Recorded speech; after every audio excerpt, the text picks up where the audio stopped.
when you make that comparison. And so we have to see how we might be able to strengthen our activities in those areas. And then we have to combat inequality and school segregation.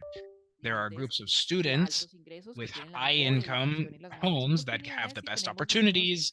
And then we've got kids who have low income contexts, and their education leaves a lot to be desired. This isn't just an issue to do with inequality.